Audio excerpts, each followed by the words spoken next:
활법해 주시겠습니다.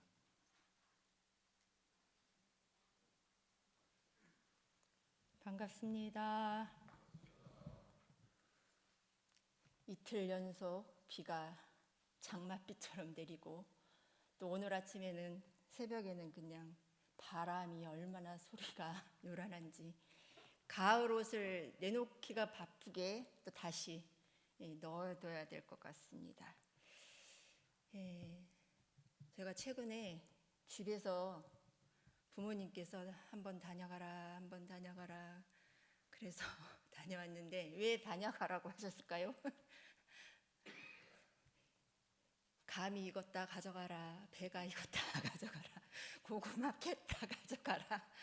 이게 가져가는 거는 좋은데 제가 보온을 해서 딱히 이렇게 해먹을 때도 없고 해서 이 나눠주는 게 일이에요. 나눠주는 게.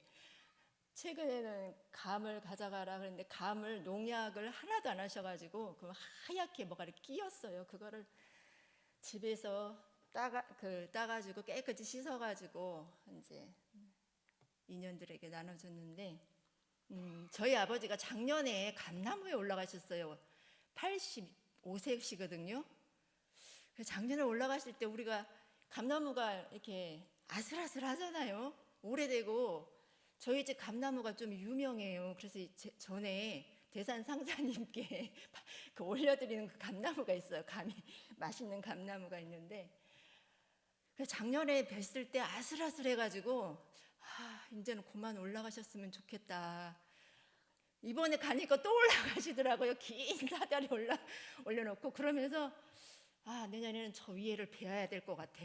막 그러시더라고요. 내년 하실 일까지 다 생각하시고 TV에서 농기구 홈쇼핑에서 트랙터를 이렇게 선전하고 있는데 트랙터를 한번 사볼까 그러시더라고요. 그래서 저 양반이 지금 농사를 줄여야 되는데 지금 일을 더 키우고 계시네. 그런 생각이 들면서 그래도 아버지가 누워 계시지 않은 것만도 감사하고 어쨌든가 조금 전보다는 다리에 힘이 없지만 아직까지 활동을 하시니까 다행이다. 제발 농사 좀 줄이라고 이렇게 말씀을 드리는데 저희가 뭐 장사하는 것도 아니고 그러는데 이렇게 나눠주고 싶어서 저는 진짜 그만했으면 좋겠어요. 농사도 그만 짓고. 그런데 농사 안 지시면 또 치매 걸리실 수도 있어가지고 많이 그냥 몸을 움직이시는 게 차라리 낫겠다. 이제 그럴 정도로 제가 또 옆에서 늘 살면은 더 신경 쓰는데 안 보니까 그냥 가는 날만 보니까 그냥 그러는데 참 이 가을 거지가 한창이다. 그리고 올해 그 배추금이 엄청 올랐다는 얘기 많이 들으셨죠? 저도 늦여름에 집에 가니까 배추 이렇게 심은 거 보니까 얘네들이 살까? 그런 생각이 들었어요. 저희가 김장을 한 1000포기 정도 남으세요, 지금도. 그런데 보니까 다 말라 비틀어져 가지고 어찌 올해는 한 500포기나 될라나 했는데 최근에 가니까 아주 잘 컸더라고요. 그러시면서 여름 내내 저녁 8시 40분까지 2시간씩 물을 이렇게 주고 정성껏 키우셨더라고요. 그래서 저렇게 그냥 애써서 또 농사 짓는 거를 또 우리가 먹구나 그런 생각이 또 들었습니다. 제가 오늘 1년에 한 번도 넘어지기 쉽지 않은데 오늘 3번을 앞으로 넘어지고 뒤로 넘어지고 옆으로 넘어지고 장소를 달리해서 3번을 꽈당꽈당 진짜 처음 있는 일이에요. 여기서 아까 불단 처음에 오면서 여기서 한 번 넘어지고 계단에서 넘어지고 1층에서 한 번 넘어지고 오늘은 좋은 날일까요?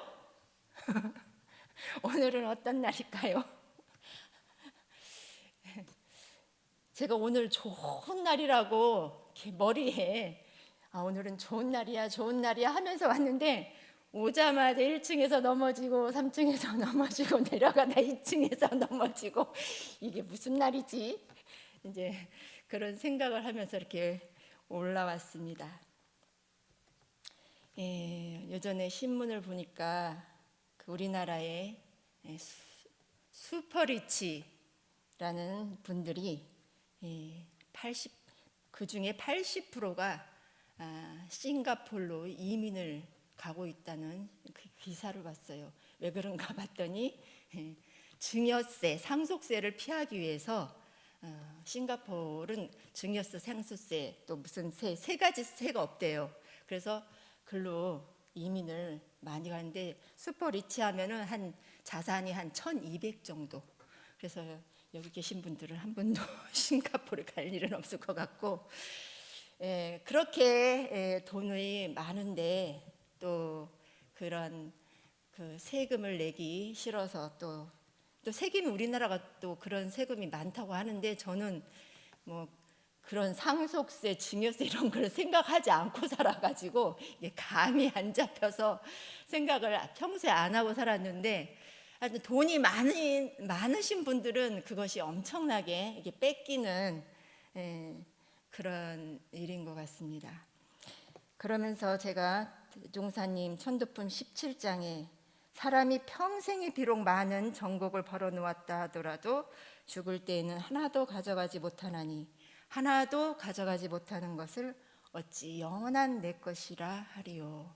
이 본문이 마음에 들어왔습니다. 지금 초등학생들한테 물어봐도 죽을 때 뭘 가져갈 수 있는 거 있냐고 물어보면 아마 아무도 없다고 생각할 거예요. 너무나 누구나 알 수 있는 진리의 말씀이지만 이것을 확실히 내가 마음에 알고 있는 것과 알고 있지만 그냥 그러려니 하고 생각하는 것에서는 살아갈 때 많은 그 태도가 달라질 거라는 생각이 듭니다. 대종사님께서 생전에 어느 방면으로든지 남을 위하여 노력과 보시를 많이 하되 상에 주함이 없는 보시로서 무료의 복덕을 쌓아야 할 것이요 참으로 영원한 나의 소유는 정법에 대한 서원과 그것을 수행한 마음의 힘이니 서원과 마음 공부에 끊임없는 공을 쌓아야 한없는 세상의 회복의 주인공이 되나니라. 첫 번째, 무주상 보시로서 무료의 복덕을 쌓아라.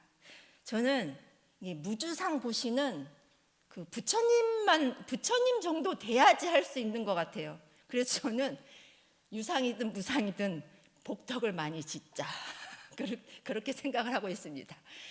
이 상 없이 보시를 한다는 것은 그만큼 어렵고 그 진리를 알면 무주상 복덕을 쌓고 무료의 복덕을 우리가 받을 수 있지만 우리가 아직 크게 깨달지 못한 상태에서는 유상으로 상이 일시 보시를 하면 또 상이 일시 또 받을 수도 있다, 그런 생각이 들어서 유상이든 무상이든 많이 나누자. 근데 우리가 상에 집착해서 복을 많이 지었고 또 복을 지으면서 알아주지 않는다고 한탄하지 말라 하셨는데, 제가 이렇게 저를 가만히 살펴보면 뭘 좋은 일을 하고 복을 짓고 알아주지 않는다고 생각할 때 이제 번뇌가 시작되는 거예요. 이것이 발동되면 이제 괴로움이 시작되는 것 같아요. 왜 알아주지 않나? 내가 그때 잘해줬는데 왜 저러지? 나한테 그럴 수가 있어? 이 마음이 한번 발동하기 시작하면 그 괴로움은 이루 말할 수가 없어요. 그래서 복을 짓기도 하지만 그 복을 짓는 데서 오히려 죄의 씨앗을 만들기 때문에 부처님께서 상 없는 복을 짓는데 우리가 노력해야 된다, 그렇게 말씀하셨습니다. 최근에 제가 아는 분이 한 700고지에 사는데 그분이 그 농약 하나도 안 했다고 유기농으로 농사를 지었다고 고추를 그 한 박스를 보내셨어요. 2박스구나. 매운 고추, 안 매운 고추 2박스를 보냈는데 제가 보온원에서 매일 고추 먹을 일은 없을 것 같아서 총부식당은 사람이 많기 때문에 그래서 제가 가만히 생각해보니까 원로원에 보내드려야겠다. 그래가지고 원로원 교무님께 전화 드리니까 너무 좋아하시더라고요. 그래서 이제 한 박 이제 보내드렸어요. 근데 며칠 뒤에 제가 그 교무님께 부탁할 일이 생겼어요. 생전 사실 그 교무님하고 평소에 그 뭐 전화하거나 내왕할 일도 없어요. 내왕할 일도 없는데 지금 총부에서는 대사식 때문에 해외에서 손님들도 오시고 해외에 계신 교무님도 오시고 이렇게 하는데 교도님들도 오시고 하는데 지금 총부나 저희 근처 훈련원도 숙소가 다 꽉 찼어요. 다 꽉 차가지고 저 아는 분이 교도님이 한 분 오신다는데 숙소 때문에 걱정을 많이 하시는 거예요. 그래서 제가 아침에 좌선 끝나고 딱 나오는데 총부 대각전 앞에 그 새로 이렇게 그 집 하나 리모델링 한 데가 있어서 평소에 그 집이 비어 있는 것 같아서 재무부장님께 여쭤보니까 그 집 이미 다 예약이 됐다고. 아유, 그러니 이분이 그 너무 낯선 분이고 처음으로 총부를 그 외국에서 입교하셔서 처음으로 총부를에서 방문하고 이 큰 행사를 참여하시는데 숙소 때문에 걱정이 많아. 그래서 제가 가만히 갖고 다른 교무님께 연락해 보니까 말씀드려 보니까 거기 원로원에 교무님 방 옆에 조그만 방이 하나 있을 거야 그러시더라고요. 그래서 이제 제가 교무님께 연락을 드리니까 너무 반갑게 모시고 오라고. 제가 그러니까 제 일도 아닌데 이게 또 오지랖이 있어가지고 또 이렇게 주선하다 보니까 제 걱정이 됐는데 그 교무님께서 너무 흔쾌하게 방 여기서 써도 되고 총부가 식당도 복잡할 수도 있으니까 여기서 밥 먹어도 되고 그렇게 말씀해 주시더라고요.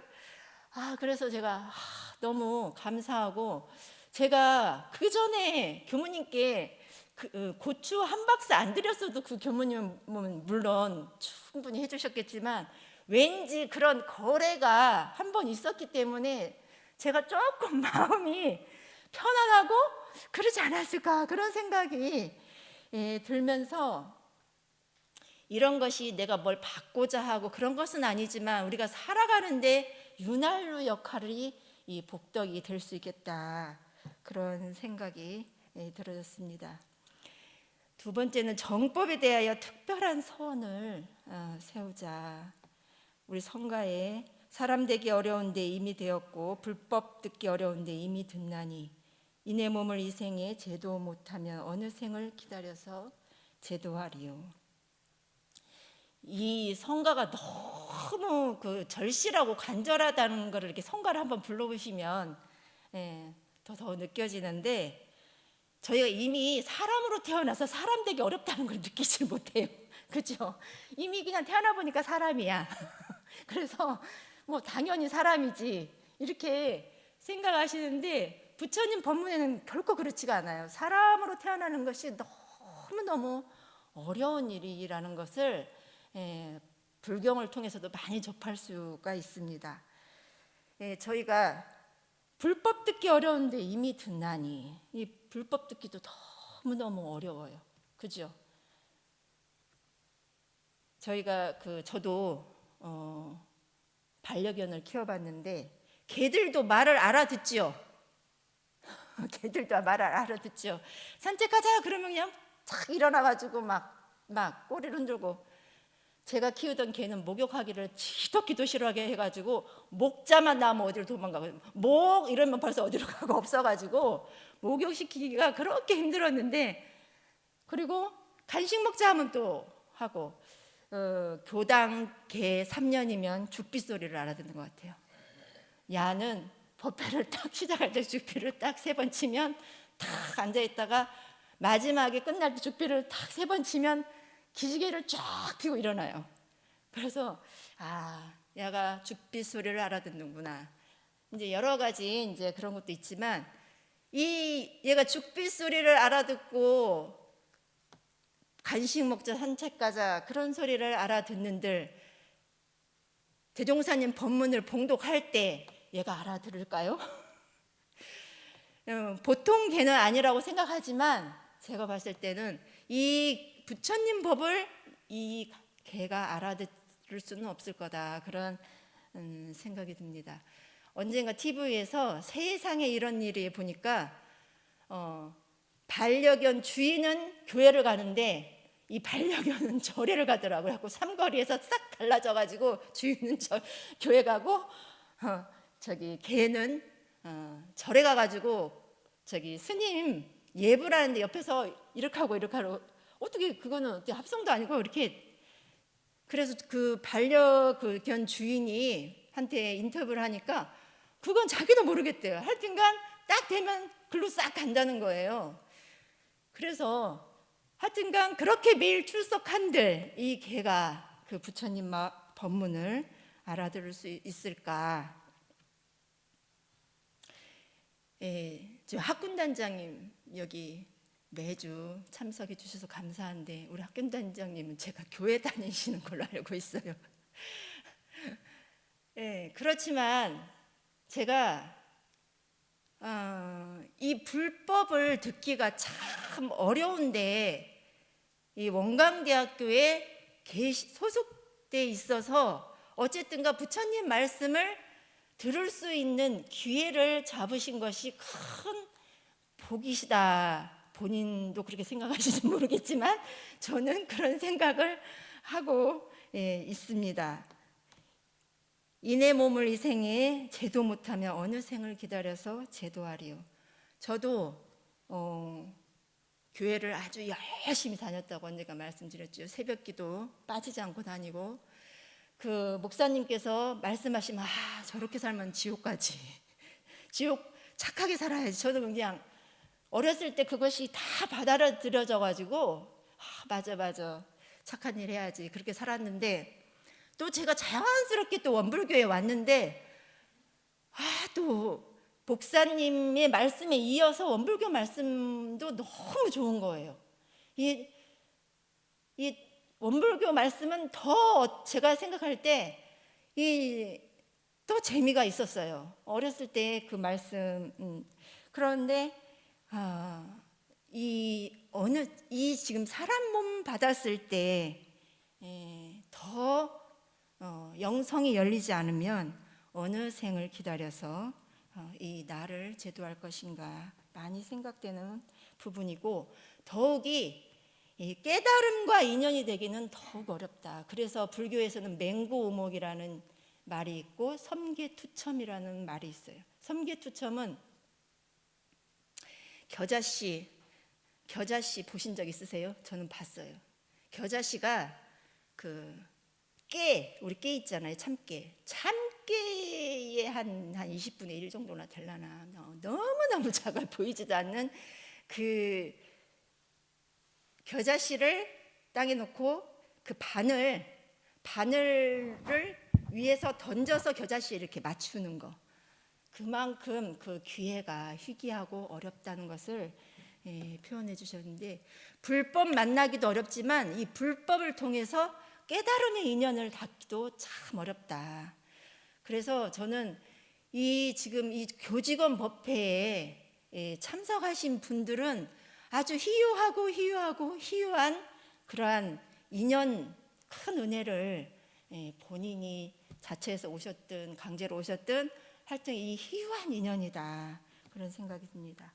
그리고 가없는 중생 맹세코 건지오리다. 끝없는 번뇌 맹세코 끊으오리다. 한없는 법문 맹세코 배우오리다. 위없는 불도 맹세코 이루오리다. 이것이 사홍서원이에요. 우리가 서원 중에서 가장 크고 가장 큰 서원을 사홍서원이라고 하는데 우리가 불법을 배울 때 이러한 마음가짐으로 배워야 한다는 말씀입니다.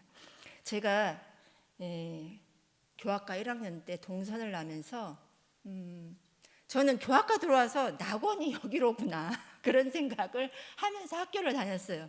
야, 세상에 낙원이 여기구나.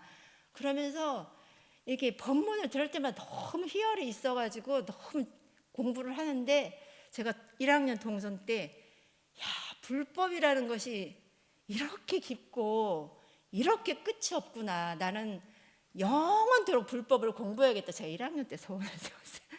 왜 그러냐? 이 불법은 너무 깊고 해도 또 있고 또 있고 이게 끝이 있으면 이게 좀 재미없을 것 같은데 해도 재밌고 끝이 없고 늘 호기심이 생기고 제가 최근에 그 소설가 한강 씨 인터뷰를 이렇게 올라온 걸 봤는데 그 중에 하나가 어떤 내용이 있냐면 그 한강 씨가 늘 책을 많이 읽잖아요. 독서량이 엄청난데 그래도 자기 책꽂이에 보면 자기가 이렇게 보면 읽지 못한 아직 안 읽은 책이 많이 있대요. 근데 자기는 그거를 보면서 행복감을 느낀다는 거예요. 그래서 아직도 내가 읽을 저 좋은 책들이 저렇게 많이 남아있구나 생각하면서 행복하다는 거예요. 좀 보통 사람은 좀 틀린 것 같은데 제가 그 인터뷰를 딱 보면서 제가 교학과 1학년 때 불법이 이렇게 재밌구나를 그 마음이 생각이 났어요. 그래, 불법은 위 없는 불도 맹세코 이로리다. 한없는 법문 맹세코 배오리다. 법문이 얼마나 많아요.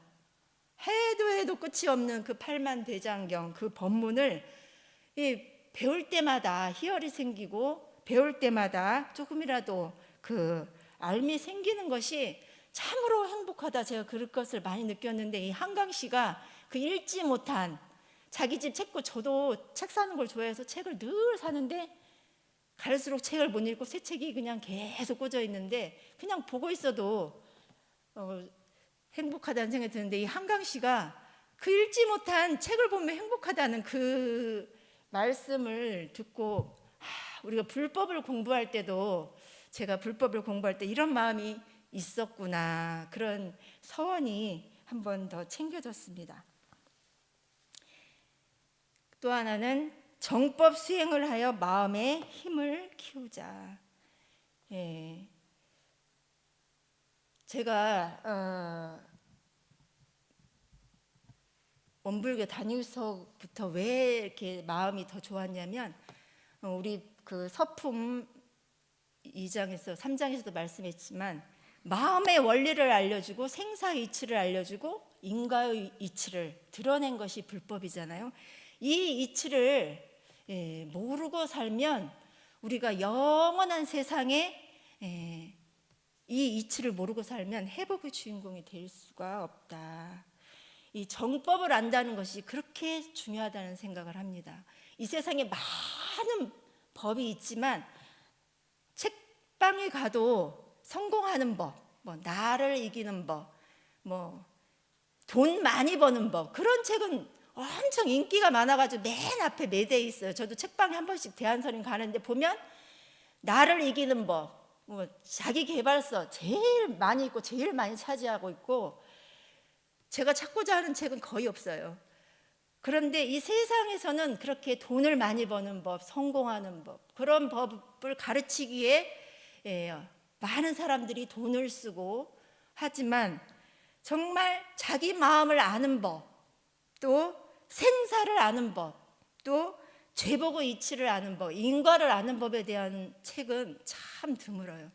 그래서 이 정법 만나기가 어렵지만 이 정법을 듣는 것도 희귀하고 이 정법에 참여하는 것도 참 희귀하다. 이러한 진리를 가르쳐 주는 곳이 바로 이곳이다 그런 생각이 듭니다.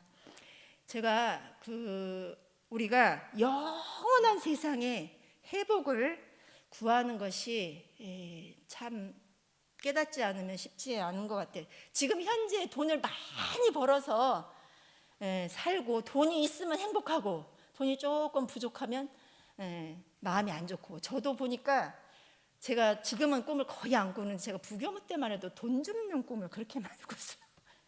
돈을 줍는 꿈을 그렇게 많이 꾸고 실제로 돈을 제가 많이 주었어요. 그것도 월급 봉투를 통째로 누가 앞에 떨어뜨리고 왔는데 제가 그거를 돌려준 적도 있고 나중에는 또 돈 뭉치가 떨어졌는데 무서워서 그거 주면 안 된다 그래가지고 오히려 도망친 적도 있고 이게 우리가 이 복이라는 것이 이게 눈에 보이는 복이 재산인데 그런 것이 많으면 참 좋겠지만 이것이 또 허망할 수도 있다.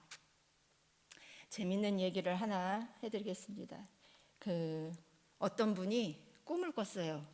꿈을 꿨는데 꿈에서 보살이 5분이 오셔가지고 큰 황금 항아리 5개를 자기한테 딱 주는 거예요. 보통 꿈이 아니죠. 보통 꿈이 아니에요. 그래서 딱 일어났어요. 야, 이거 보통 꿈이 아니다. 그래가지고 아침을 먹으려고 보니까 부인이 토스트를 5조각을 딱 5조각이에요. 여기 5조각. 거기다 계란을 5개 딱 올려서 차려놨어요. 야, 이게 5개네. 그날이 보니까 5월 5일인 거예요. 야, 이렇게 맞을 수가 있나? 그래서 신문을 딱 보니까 5월 5일이에요. 그래서 자기가 이건 보통 일이 아니다. 그래가지고 경마장 그 광고를 딱 보니까 딱 봤는데 5번째 말이 이름이 5글자인 거예요. 야, 이거는 보통 일이 아니다. 그래갖고 은행 가가지고 5천만 원을 딱 찾아가지고 경마장에 갔어요. 그래가지고 경마장에 많은 창구 중에서 5번째 창구에 딱 가가지고 그 5번째 말에다가 딱 베팅을 했어요. 결과는 어떻게 될게요? 그렇게 빨리 맞추시면 안 되죠. 정확하게 5등을 했어요. 너무 잘 맞는 꿈이죠. 너무 잘 맞는 꿈이었습니다. 꿈이라는 게 이런 겁니다. 우리가 이 현실에서 이루어지는 것은 사실은 꿈일 수도 있을 것 같습니다. 현실에서 내가 지금 막 열심히 재산도 모아야 되고 하지만 이 지금 현실에 모아지는 것이 영생을 살아가는데 이게 재산이 될 것인가, 그것을 생각해 볼 때 우리가 이 대종사님 말씀을 한번 생각해 봐야 된다. 이 복이 있음으로 인해서 내가 행복이 좌우되는가, 지혜가 좌우되는가. 이게 좌우되는 것은 영원한 행복이 아니에요. 영원한 회복의 주인공이 아니에요. 회복의 주인공에 내가 끄달려 사는 것이지 회복의 주인공이 아닌 것 같습니다. 중국에서도 돈을 되게 중요시하잖아요. 제사 때 되면 사거리에 이렇게 골목마다 사거리에 종이돈을 이렇게 쌓아놓고 제사 때나 그다음에 명절 때 거기다 종이돈을 엄청 태워요. 그래서 길마다 종이돈 태우느라고 그런 풍습이 있는데, 어쨌든 간 돌아가셔도 돈이, 그 세상에서도 돈이 필요하다고 생각했기 때문에 자손들이 종이돈을 그 무지를 갖다 이만큼 사다가 계속 태워요. 그래서 우리가 이 현실 속에서도 회복이 참 중요하지만 우리가 영생을 살아갈 때 회복이 참 중요하다. 하지만 이것이 영원한 회복이 될 수 있을 것인가를 생각해 볼 때는 우리가 정법을 알지 못하고 절법을 수행하지 못하고는 이것을 알 수 없다. 그러한 생각이 들면서 우리가 이제 가을거지도 하고 한 해를 또 앞으로 마무리하는데, 내가 지금 이 법문을 통해서 나는 얼마나 나누는 삶을 살고 있는지, 내가 거둘 것은 무엇인지 그러한 생각을 한번 해보시기 바라고, 이 법을 이 순간 이 자리에 있는 것만 해도 엄청난 인연이다, 감사할 일이다, 그러한 생각이 들으면서 저희 모두 진급하는 그러한 공부인 되기를 염원하면서 말씀하죠.